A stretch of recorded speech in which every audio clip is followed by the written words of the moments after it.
Greetings, scribblers! Kent Sean here, and today we take a break from our normal writing masterclass so that I can answer the challenge of fellow AUTHORTuber DR Ranger Writing. DR has tagged me to complete his diabolical song title writing prompt. Ooh, do Taylor Swift!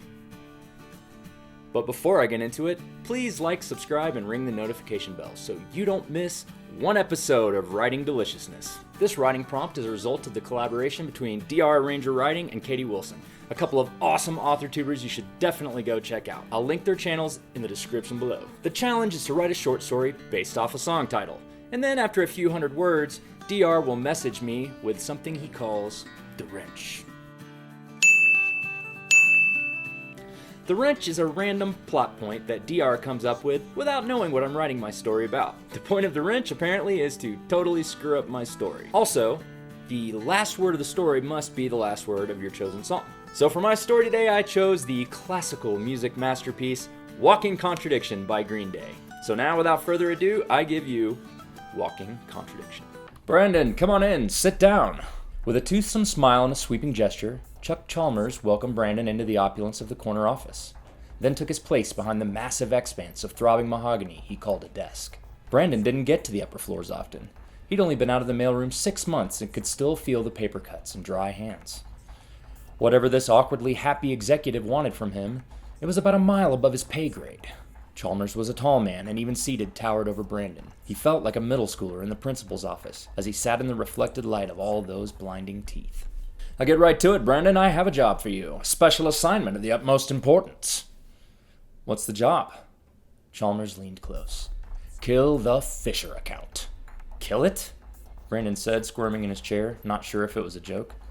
Wreck the proposal. Be shady with the numbers. Make sure that our firm has no chance of getting the job. Mr. Chalmers, Fisher & Associates represents 60% of the firm's business. If we lose them, we go under in months. Chalmers clapped and raised his hands high in a hallelujah raise the roof gesture of joy. Exactly. Make sure you lay it on thick. Don't give Fisher any doubt that shit-canning us is the best move. Brandon pinched his leg, sure this was some crazy dream. But, sir. Please, Brandon, call me Chuck. Okay, Chuck. Won't we be out of a job? Won't everybody be out of a job? Precisely. Everyone in these offices will be in mothballs by the end of the year. He leaned back, hands behind his head, eyes closed, savoring the thought. I won't do it, Brandon said. I need my job, and I don't want to be the guy that puts 100 poor slubs out of work. Oh no, Brandon. Buddy, you don't understand. If you don't wreck the Fisher account, I will report you for embezzlement and have you fired. Brandon's jaw dropped. So if I don't kill the Fisher account, I get fired? And if I do, I lose my job? Exactly, Chalmers said, brightening. Okay, scribblers, it was at this moment I messaged DR to get the wrench for my story. He swiftly responded with the following: a battle tank from the future. That's cool. Not cool, DR. Not cool. I can't lose my job, it'll ruin me. Get off your cross, Brandon. Quit making this about you.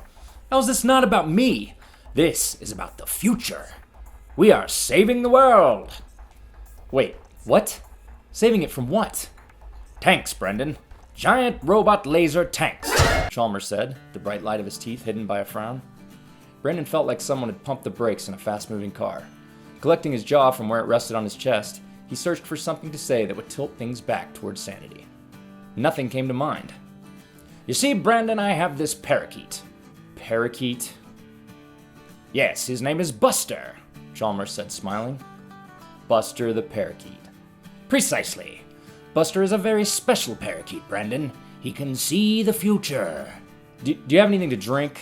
Scotch, maybe? Brandon said. Never touch the stuff.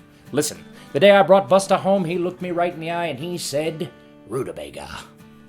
The bright teeth and wide eyes of Chuck Chalmers now held a predatory gleam. Brandon considered fleeing the office. Chalmers went on. You know what my date ordered that night at the restaurant, Brandon? Can you guess? Do I have to? Bok choy, Chalmers declared, pounding his fist on the table. When Brandon failed to reply, he said, Come on, Brandon, it's a cruciferous vegetable. What else is a cruciferous vegetable? Come on. Rutabagas? Brandon said, praying that was the right answer. Bingo, Brandino, rutabagas, he said with a flourish. Ever since then, I listen when Buster talks. What does this have to do with the Fisher account and laser tanks? Giant robot laser tanks, Brandon. Wait. Buster the clairvoyant parakeet told you that in the future, the Fisher Corporation builds giant robot laser tanks. So you want me to kill the account and sink the firm and have everybody lose their jobs? Chalmers shrugged. Well, Buster didn't say that exactly. Brandon's eyebrows made an attempt to climb into his hairline. Not exactly? He insinuated, Chalmers said, winking. How do you insinuate a giant robot laser tank? Oh, you know, subtle hints, innuendo. Okay, Chuck, as much as I'd like to help you save the world based on parakeet insinuations, I'm gonna have to pass. You are clearly several sandwiches shy of a picnic. Now, if you'll excuse me, I'm gonna swing by the HR department for a chat. Chalmers looked shocked and hurt. His 100-megawatt smile shorted out. But what about the future, Brandon? Brandon's eyes rolled so hard they threatened to leave his head. He abandoned the chair and headed for the door. Chalmers' voice followed him. Brandon, what about the giant robot laser tanks? Brandon paused in the open door and looked back at the now sagging Chuck Chalmers behind his massive mahogany desk. He looked like a forlorn child in a $5,000 suit and a Rolex. Ask your parakeet. Brandon slammed the door and marched toward HR, hoping a harassment complaint and about a gallon of liquor could set things right. Fiend. Hemingway couldn't have done better himself. I started my story out as a lighthearted catch-22 type situation, then found myself with story whiplash after DR threw the wrench my way. I thought Chuck Chalmers already sounded a little crazy, so I went ahead and let the story swing all the way to the absurd. This was a fun challenge for me. I usually have a lot of trouble writing a story under 5,000 words. Thanks a lot for the tag, DR Ranger Writing. Not so much for the wrench, jerk. It is now my solemn responsibility to tag some fellow author-tubers in the writing prompt challenge. I officially tag Retro RA, Temoc Sol the street author, MHutchinson, and Evanwrites. Come on out and play. Since I'm an inconsiderate jerk, I didn't ask these author-tubers in advance if they would like to participate. So if you don't want to, no hard feelings. You know you want to. Thanks for watching. Please don't forget to like, subscribe, and ring the notification bell.